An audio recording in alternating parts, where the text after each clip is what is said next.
Special ladies நேயர்களுக்கு சுப்ராவின் அன்பான வணக்கங்கள். நம்முடைய சுப்ரா யோகா தெரப்பி அண்ட் மருந்தில்லா மருத்துவம், நோய் தீர்க்கும் யோகக்கலை, அந்த சப்ஜெக்டை நம்ம நிறைய பேசிட்டு வரோம். இன்னைக்கு நம்ம பேச போகிற அந்த சப்ஜெக்ட் மகா வில்வம். இது வில்வ பழம். பார்க்குறதுக்கு விழாப்பழம் மாதிரி இருக்கும், ஆனால் இது வில்வ பழம். முக்கணிகள் கேள்விப்பட்டிருப்போம் நம்ம, மாம்பழா வாழைன்னு சொல்லிட்டு.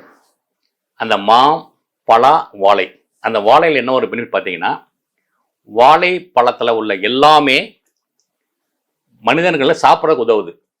இந்த ஹோல் ட்ரீ அப்படியே அந்த வாழைப்பழம் சாப்பிட்லாம், வாழைக்காய் அதையும் சாப்பிட்றோம், வாழைப்பூ லேடிஸ்க்கெலாம் ரொம்ப ரொம்ப நல்லது யூட்ரஸ் ப்ராப்ளத்துக்கு, வாழைப்பூவை சாப்பிட்றோம். வாழை இலை அது அருமையான மருந்து, இலையை கொழுந்து சாப்பிட்லாம், அதில் சாப்பாடை போட்டு சாப்பிட்றோம். வாழை இலை, வாழை தண்டு. ஸோ இந்த வாழை மரம் டோட்டலாகவே நம்ம சாப்பாடுக்கு உபயோகப்படுது. அது மாதிரி எனக்கு மற்ற மரங்கள் இருக்கான்னு தெரியல, எனக்கு தெரிஞ்ச வரைக்கும் இந்த தாவரத்திலேயே வாழை மரம் ஒன்று. அதே மாதிரி இந்த வில்வ மரம், இந்த மரத்தில் உள்ள எல்லாமே மருத்துவத்துக்கு பயன்படுது. வில்வ பழம், வில்வ காய், கனி, இலை, வேர், பட்டை எல்லாமே நம்மளுடைய மருத்துவத்துக்கு பயன்படுது. நம்ம என்ன பண்ணலாம், அப்போ ஒன்றொன்னா பார்க்கலாம். ஏன்னா ஒரு நாள் என்னாச்சு, நான் ஒரு சிவன் கோயிலுக்கு போயிருந்தப்போ ஒரு லேடி என்ன பண்ணாங்க, டெய்லி பார்ப்போம் அவங்கள, வில்வ இலையை கொண்டு சிவனுக்கு படைச்சிட்டு கும்பிட்டுட்டு போவாங்க. ஒரு நாள் பேசிகிட்டு இருக்கும்போது அவங்க சொன்னாங்க, இந்த மாதிரி எனக்கு வயிற்று வலி ஜாஸ்தியாக இருக்குது, பல வருஷமாக இருக்குது, எல்லா டாக்டரையும் பார்த்தாச்சு, ஆயுர்வேதா, சித்தா, அலோபதி, நேச்சுரோபதி எல்லாமே பண்ணியாச்சு, எனக்கு உண்மை அது என்ன அந்த வலி தீரலை அப்படின்னாங்க. எனக்கு கொஞ்சம் சிரிப்பாக வந்தது, சிரிச்சுக்கிட்டே இருந்தேன். என்னங்க அப்படின்னு கேட்டாங்க. எங்க மருந்தை நீ கையிலே வச்சுக்கிட்டு இந்த மாதிரி கேட்குறீங்க அப்படின்னேன். என்ன அப்படின்னாங்க. கையில் இருந்துக்குன்னு கேட்டேன். வில்வ இலை என்ன பண்ணுறீங்க, அதை சிவனுக்கு படைக்கிறோம். அதே இலை, ஒரு கொத்து இலையை எடுத்து நைட் தண்ணியில் போட்டுருங்க. ஒரு கிளாஸ் தண்ணியில் அந்த இலையை கொத்து எடுத்து ஒரு கைப்பிடி எடுத்து தண்ணியில் போட்டுருங்க.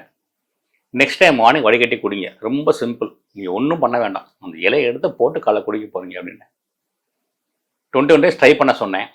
அவங்க 10வது நாள்லேயே எனக்கு என்ன பண்ணிட்டாங்க, நெக்ஸ்ட் டைம் பார்க்கும்போது சார் வலியே இல்லை அப்படின்ட்டாங்க. பல வருஷமாக இருந்த ஒரு வலி, எந்த மருத்துவத்துக்குமே போய் குணப்படுத்த முடியாத வயிற்று வலி, கிரானிக் பெயின், அதெல்லாம் துடிப்பாங்க வலியில் அந்த அம்மா. அந்த இலை, வில்வ இலையில் 21 நாள் நான் டைம் கொடுத்தேன், 10 நாள் சரியாக போச்சுங்கிறாங்க. அப்போ எவ்வளோ மருத்துவ குணம் கொண்ட அந்த வில்வ இலை, யாருக்காவது தெரியுதா அதை பற்றி?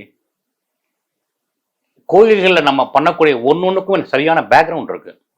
நம்மகிட்ட அதை கொண்டு போய் சேர்க்காம விட்டுட்டான். பிரிட்டிஷ்காரன் என்னைக்கு உள்ளே வந்தானோ அன்னைக்கு எல்லாத்தையும் அழிச்சிட்டான். மருத்துவத்துலேயே நம்மளுடைய ஹிஸ்ட்ரி பூராமே போயிடுச்சு.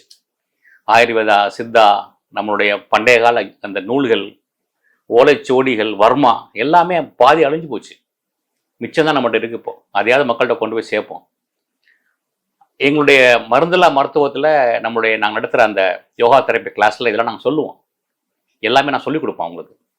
ஹெட் டு டோஸ் எங்கிட்ட கான்டாக்ட் பண்ணுறாங்க. என்ன நோய் இருந்தாலும் ஒரு 10% மட்டும் கொஞ்சம் ரொம்ப, அதாவது நம்மளால் செய்ய முடியாத ஒரு சில விஷயங்கள் இருக்கும், ஒரு 10% மட்டும் விட்டுருங்க. அது போக 90% நம்மளுடைய ஹெல்த் இஷ்யூஸ்க்கு நாங்கள் ரெமெடி கொடுத்துட்ருக்கோம். எல்லாமே நேச்சுரோபதியிலேயே, மருந்து இல்லாமல், மாத்திரை இல்லாமல் கொடுத்துட்ருக்கோம் நாங்கள். இது மாதிரி தான் சிம்பிளாக இருக்கும், ரொம்ப ரொம்ப சிம்பிளாக இருக்கும். ஆனால் அது அவங்க அதுலேருந்து ரெக்கவர் ஆகிடுவாங்க ஈஸியாக. ஒரு சித்தர்கள் சொன்ன மாதிரி நான் ஒரு எங்கேயோ படித்தேன். அது என்ன படித்தேன் அப்படின்னு கேட்டிங்கன்னா, அந்த வில்வ மரம் 100 வருஷம் பழமையான வில்வ மரத்தோட இலைகள், கொழுந்து, அந்த கொழுந்தை ஒரு 4 அல்லது 5 கொழுந்தை டெய்லி எடுத்து நல்லா வாயில் கடிச்சு மென்று அந்த ஜூஸ் சாப்பிட்டோம் அப்படின்னா கேன்சர் குணமாகும் அப்படின்றாங்க. ஸோ கேன்சர் பேஷண்ட் இருக்கிறவங்க இந்த வில்வத்தை சாப்பிட்லாம். வில்வ இலை கிடைச்சா எடுத்து சாப்பிடுங்க. அதே மாதிரி வில்வ பழம், இந்த பழத்தில் எடுத்து, இந்த பழத்தை அப்படியே ஜூஸ் எடுத்து அதில் தேன் கலந்து சாப்பிட்லாம், பால் கலந்து சாப்பிட்லாம். அதுவும் கேன்சருக்கு நல்லது. அதே மாதிரி அப்புறம் பார்த்தீங்கன்னா, நிறைய பேருக்கு பார்த்தா இப்போ குழந்தையே இல்லை அப்படிங்கிறாங்க, குழந்தை பிறக்கலை அப்படிங்கிறாங்க. அது ஒரு பெரிய இஷ்யூவாக இருக்குது இப்போ.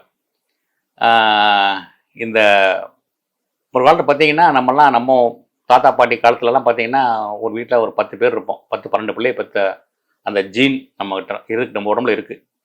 என்ன ஆச்சு இப்போ அது அப்படியே குறைஞ்சு குறைஞ்சு குறைஞ்சு இப்போ குழந்தை இல்லைங்கிறது ஜாஸ்தியாக போச்சு. இப்போ ஃபெர்டிலிட்டி சென்டர் பார்த்தீங்கன்னா நிறையா இருக்குது. ஒரு ஒரு ஊர்லேயும் 30 40 இருக்கு. அப்போ அது வந்து ரொம்ப கேவலமாக போயிட்டுருக்கு. ஏன்னா காரணம் அதை கொஞ்சம் டீப்பாக நாங்கள்லாம் அதை ரிசர்ச் பண்ணி பார்க்கும்போது நம்ம சாப்பிட்ற எந்த பழத்துலையுமே கொட்டை கிடையாது. அதுவும் ஒரு காரணம். கிரேப்ஸ் எடுத்தால் கொட்டை இல்லை, சீட்லெஸ் கிரேப்ஸ். கொய்யா எடுத்தால் கொட்டை இல்லை, ஆரஞ்சில் கொட்டை இல்லை, சாத்துக்குடியில் கொட்டை இல்லை. அதை சாப்பிட்ற பையனுக்கும் கொட்டை இல்லை, பொண்ணுக்கும் குழந்தை இல்லை. இது மாதிரி வளர்கிறதுனால தான் இப்போ அதெல்லாம் ஒரு பெரிய ஒரு காரணங்களாக இருக்குது நம்ம டீப்பாக ஆராய்ச்சி பார்க்கும்போது. அதே மாதிரி இப்போது டயட் சாப்பிட்ற சாப்பாடு சரியில்லை, வாழ்கிற வாழ்க்கை சரியில்லை. ஓகே, இப்போ அதுக்கு என்ன பண்ணலான்னு பார்த்தீங்க அப்படின்னா, இந்த வில்வ வேர் வந்து ஒரு 15 மில்லிகிராம் எடுத்துங்க. வில்வத்துடைய வேர் நல்லா இடிச்சிட்டு ஒரு 100 மில்லி லிட்டர் தண்ணியில் நல்லா அதை கொதிக்க வைக்கணும். அந்த வேரை கொதிக்க வச்சு கொதிச்சுட்டு ஆறுனோன்னு இறக்கி கீழே வச்சுட்டு கொஞ்சம் பசும்பால் கலந்து அதை வந்து டெய்லி காலையில் எம்டி ஸ்டமக்கில் குடித்தால் ஆண்மை பெருகும். பையனுக்கு நல்லது. ஆண்கள் சாப்பிட்லாம் இதை. அவங்க வந்து அவங்களுக்கு அந்த விந்தோடைய கவுண்ட்ஸ்லாம் கம்மியாக இருந்தாலும் இந்த ஸ்பெர்ம் கவுண்ட்லாம் கூடும். அதே மாதிரி குழந்தை பிறக்க இது ஒரு ஹெல்ப் பண்ணும். இந்த வில்வ வேருக்கு அவ்வளோ பவர் இருக்குது. அதே மாதிரி வில்வ இலை என்ன பண்ணுன்னு கேட்டிங்க அப்படின்னா, நிறையா மருத்துவத்துக்கு பயன்படும் வில்வ இலை. என்ன பண்ணுங்கள், வில்வத்தை இலைகள்லாம் நிறைய பறித்து வச்சுக்கோங்க. பறித்து வச்சுட்டு நல்லா அதை காய போடுங்க. வீட்டிலே காய போடலாம், வெளியில் வெயிலில் போட வேண்டாம். வீட்டுக்குள்ளேயே கொஞ்சம் காய போடுங்க. காய போட்டு காஞ்ச உடனே எடுத்து அப்படியே அதை அழகாக பவுட்ரு பண்ணி அதை நம்மளுடைய கண்ணாடி கிளாஸில் போட்டு வச்சுக்கோங்க. அதை எடுத்து டெய்லி கொஞ்சம் வெந்நீரில் போட்டு ஒரு கிளாஸ் குடிச்சிங்க அப்படின்னா நிறைய பலன் இருக்குது. அதில் கண்கள் நல்லா தெரியும், ஆப்டிக் நர்வ் நல்லா ஆக்டிவேட் ஆகும், மூக்கடைப்பு நீங்கும், சளி குறையும், இருமல் வராது. அதே மாதிரி சைனஸ் ப்ராப்ளம் தீரும். அப்புறம் பல் சொத்த பல் நல்லா ஆகிடும் ரெகுலராக பண்ணும்போது. பல் கூச்சம், பல் எரிச்சல் இதெல்லாம் குணமாகும். அதில் ஒரு கிளாஸ் அந்த வில்வ இலை தண்ணியில் இவ்வளோ பவர் இருக்குது. இதுவும் மக்கள்கிட்ட கொண்டு போய் சேர்க்க முடியாமல் இருக்குன்னு மக்களுக்கு எல்லாம் தெரியாமல் போச்சு. இதெல்லாம் இதில் வந்து ஒரு காசோ பணமோ கிடையாது, நோ சைட் எஃபெக்ட்டு, இன்னும் பெருசாக ஒன்றுமே இல்லை. வில்வத்துக்கு அவ்வளோ பவர் இருக்குது. பட் ஆயுர்வேதத்தை வில்வத்தை எல்லாம் யூஸ் பண்ணுறாங்க. நிறைய வில்வத்தை பற்றி நிறைய மாத்திரைகள்லாம் வருது அதில். ஸோ நம்ம வந்து டைரெக்டாகவே எடுத்து யூஸ் பண்ணலாம் வில்வத்தை.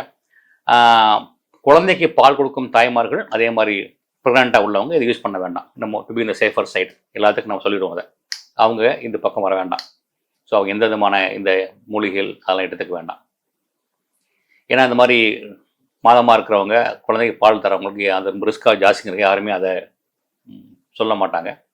ஸோ நாமளும் அதே மாதிரி அதில் சேஃபாக இருந்துக்குவோம். அவங்க வந்து மருந்து மாத்திரை ஜாஸ்தி எடுத்துக்கூடாது. இது மாதிரி புதுசு எதுவும் ட்ரை பண்ண வேண்டாம் இந்த டயத்தில். அடுத்து பார்த்தீங்கன்னா, இந்த வில்வ மரத்தில் உள்ள அந்த இலைகள், காய், கனி நம்ம முறைப்படி பயன்படுத்தணும் அப்படின்னம்னா சர்க்கரை நோய் வராது, சுகர், டைப் 2 டயபிட்டிஸ், அது மாதிரி அல்சர், வயிறு சம்பந்த நோய்கள்லாம் அதில் குணமாகும். அப்புறம் ஹைப்பர் டென்ஷன், பிபியும் அதில் கண்ட்ரோலுக்கு வரும். அதே மாதிரி ரெகுலராக இதை சாப்பிட்றவங்களுக்கு நரம்பு கொஞ்சம் நல்லா ஸ்ட்ராங் ஆகும். நாங்களாம் பார்ப்போம், யோகா பண்ணும்போது அப்படியே கால் அப்படியே ஆடிட்டே இருக்கும். அவங்க இந்த லெக் லிஃப்டிங் பண்ண சொல்லுவோம். பண்ணாங்கன்னா நிறைய பேர் காலை அப்படியே ஆடும், நடுங்கும், ஒரு நடுக்கம் வரும். அதெல்லாம் இல்லை, குறையும்.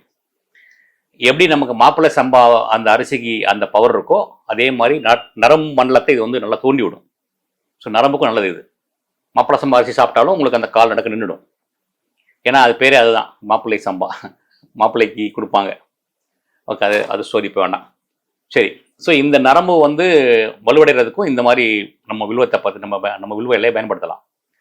அதே மாதிரி இந்த வில்வ பழம் இருக்குல்ல, இது வந்து பாதி கனிஞ்ச பழம் எடுத்துருங்க. நல்லா பாதி கனிஞ்ச பழத்தை எடுத்துட்டு அந்த சதை எடுத்து அதை வந்து நல்லெண்ணெய் இருக்குல்ல, அதில் வந்து நல்லா ஊற வச்சிடணும். ஒரு வாரம் நல்லா எண்ணெயில் ஊறினதுக்கப்புறம் அந்த எண்ணெய் எடுத்து உடம்புல தேய்ச்சி குளிக்கலாம். தேய்ச்சோம்னா அந்த ஸ்கின் ப்ராப்ளம்லாம் வராது. ஸ்கின் அரிக்கிறது, இந்த படை, அப்புறம் சிலந்தி படைன்னு சொல்லுவாங்களே, அந்த அரிச்சல்லாம் அது போயிடும். சரும நோய்கள் தேர்ந்துடுறதில்லை. ஸோ இவ்வளவு பவர்ஃபுல்லான இந்த வில்வத்தை நீங்கள் சித்தா டாக்டரை வேணால் கன்சல்ட் பண்ணிக்கிட்டு சாப்பிட்லாம். மகா வில்வம், அதை பார்த்தீங்கன்னா மகா வில்வத்தில் இலைகள் பார்த்தா ரொம்ப அற்புதமாக இருக்கும். ஒரு 7 இருக்கும், 9 இருக்கும், 11 இருக்கும், 13 இருக்கும், 21 இருக்கும். அந்த 9 இலைகளை பார்க்கும் போதே ரொம்ப ஆச்சரியமா இருக்கும். அது இலையான்னு தெரியாது, காம்பான்னு தெரியாது. அவ்வளோ அற்புதமான ஒரு இலைகள் இது இருக்கு வில்வத்தில். அதனால தான் இதுக்கு இன்னொரு பேர் இருக்கு. என்ன பேர் அப்படின்னா சிவ மூலிகைகள் சிகரம் சொல்லுவாங்க. இதுக்கு அவ்வளோ அருமையான பேர், சிவ மூலிகைகள் சிகரம். எது? இந்த வில்வத்துக்கு. ஸோ அற்புதமான வில்வத்தை பற்றி நம்ம பேசியிருக்கோம். அதை பயன்படுங்க, அதை பயன்படுத்தி பாருங்க. அதில் நாங்கள் நடத்தக்கூடிய அந்த மெடிக்கல் தெராப்பி, மெடிக்கல் யோகா, அதே மாதிரி எங்களுடைய டீச்சர் ட்ரைனிங் கோர்ஸ் எல்லாத்துக்கும் இதை பற்றி நாங்கள் டீச் பண்ணுறோம். ஸோ எங்கிட்ட யாராவது ஒரு கோர்ஸ்க்கு வந்துட்டாங்கன்னா போதும், எல்லாமே நாங்கள் கற்றுக் கொடுத்துருவோம் உங்களுக்கு. ஏன்னா இதெல்லாம் மக்கள்கிட்ட போய் சேராமல் இருக்குது. இதெல்லாம் நாங்கள் இதெல்லாம் அவுட் ஆஃப் சிலபஸ் தான். இது புக்கிலலாம் இருக்காது. இருந்தாலும் எங்கிட்ட படிக்க வர்றவங்ககிட்ட, எங்கிட்ட கோர்ஸ் பண்ண வர்றவங்ககிட்ட, எங்கள் ட்ரீட்மெண்ட் வர்றவங்ககிட்ட எல்லாமே நாங்கள் சொல்லித்தரோம். உங்களுக்கெல்லாம் இது மக்கள்கிட்ட கொண்டு போய் சேருங்க. நன்றி, வணக்கம்.